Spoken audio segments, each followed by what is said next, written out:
교육을 해주시겠습니다. 저희 나오실 때 뜨거운 박수 부탁드립니다. 교육을 하러 온 장현정 정신건강 간호사로 합니다. 다시 한번 반갑습니다. 체온이 내려가면 우리는 그걸 뭐라고 불러요? 저체온이라고 부릅니다. 자, 그러면 마음의 온도도 정상에서 현저히 떨어져 있을 때 그거를 저희가 일어나는 일들이라고 생각을 하셔야 돼요. 또 정신질환이 1년에는 10명 중에 1명은 꼭 걸린다고 해요. 이렇듯 이 정신질환은 내가 아니고 다른 약간 특별한 사람들이 겪을 수 있는 거라고 생각을 하셔야 합니다. 자음이 걸린다고 합니다. 그리고 또 남자 어르신보다 여자 어르신이 2배 더 높게 노년기 때 우울증이 걸릴 확률이 높아요. 그랬을 때 우리 모두는 이렇게 기분이 확 떨어집니다. 우울하고 힘들고 좌절스러워요. 근데 시간이 어느 정도 지나면 다시 밥 먹고 잠자고 나의 일상생활을 다시 되돌아갑니다. 그리고 일상생활을 회복하지 못하고 기분이 확 떨어진 상태로 살아가는 거죠. 그러면 요거 혹시 글자 보이세요? 우울증이란 글자 보이는 나타나지 않고 다양한 신체적 증상의 두드러져서 우울 증상이 가려져 버린 우울증을 얘기를 합니다. 아까 제가 얘기했던 소화가 안 된다, 아니면 여기저기 쑤신다 등에 아프고 해가지고 병원에 갔어요. 통증학과도 가고 정형외과도 가고 다 갔는데 검사를 해도 아무 소용이 없어요. 그러면 마지막에 정신과를 가시게 되십니다. 보게 되면 그거는 우울증 때문에 나타난 신체적인 증상인 거예요. 그래서 어르신들 우울증은 이런 가면 우울 증상이 특징이라는 게 있습니다. 판단력이나 아니면 집중력이 좀 떨어지기 시작합니다. 우리가 치매가 시작되면 사실 치매는 완치가 있어요, 없어요? 치매는 완치가 없습니다. 진행 속도를 조금 약을 먹으면 느리게 해줄 뿐이지 우울증이기 때문이에요. 그래서 어르신들이 만약에 기억력이 계속 떨어진다, 나 치매가 아닌가 라고 고민이 될 때는 치매하고 우울증 차라리 죽는 게 낫지, 이런 자살사고가 있을 때는 우울증은 크게 의심해봐야 돼요.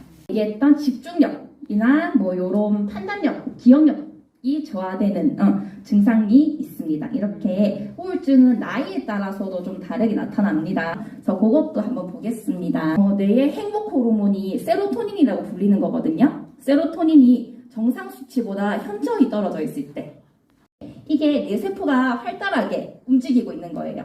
근데 우울증은 노란색이 있어요, 없어요? 없죠. 이렇게 튕겨나가요. 근데 나를 지적하고 탓하고 이런 것들은 스펀지처럼 빨아들입니다. 그러다 보면 이 부정적인 자극이 부정적인 살빨 죽는 게 낫다, 더 나빠질 거다, 이렇게 부정적인 자극이 부정적인 사고로 계속 이어집니다. 이렇게 좀 무섭고요. 그러다 보면 사실 사회적인 역할을 하시던 분도 사회적인 역할을 못하게 되시겠죠. 또 사회적 역할이 상실을 가지고 있었다고 합니다. 이렇듯 우울증은 자살 문제까지 이어지기 때문에 사전에 예방돼야 되는 게 제일 중요합니다. 근데 그 약이 뇌를 상하게 하면 될까요, 안 될까요? 안 되죠. 그래서 그거는 오해라는 점. 자, 2번째 한번 읽어볼까요? 항우울제는 한번 먹으면 중독되어 평생 먹어요. 항우울 증상만 나오면 복용을 중단해도 된다. 아까 제가 약을 끊으면 어떻게 된다 했죠?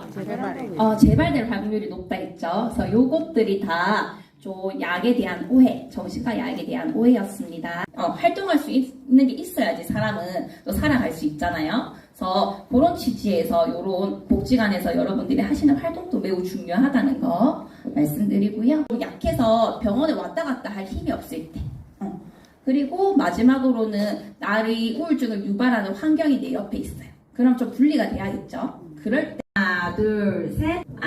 어떡하지? 홍보가 더 많은데. 네, 맞아요. 우리가 감기약처럼 끊어버리면 뭐를 해주세요? 자, 3번째. 환자의 어려움을 충분히 들어주고 지적하지 않는다. 맞죠? 요거를 맞고 더 우울해지고 해요. 그래서 웬만해서는 이 사람이 우울증인 것 같다 하면 잘 들어주고 잘 지지해주고 이런 것들이 굉장히 중요합니다. 자, 정답은 X예요.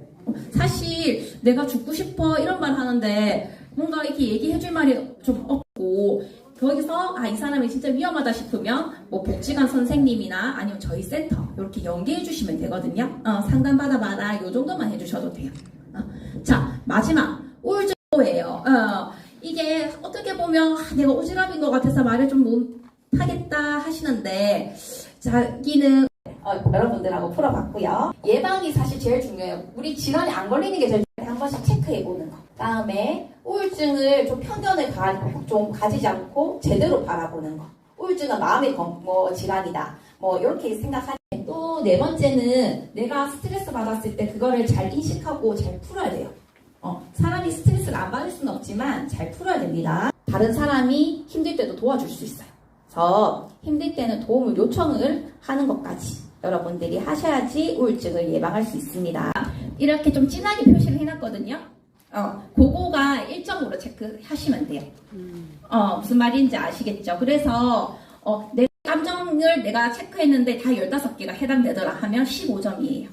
그래서 만약에 요거 종이 받아보고 잘 모르겠다 하시는 분은 전화가 연결이 되고 남부에서 전화하면 남부정신건강복지센터 연결이 되거든요. 그래서 요 전화번호 기억해 두셨다가 만약에 남이 필요하다 싶으면 알려주시면 돼요. 아시겠죠? 상담실 팻말 보셨죠? 네네. 네, 그러니까 일하시다가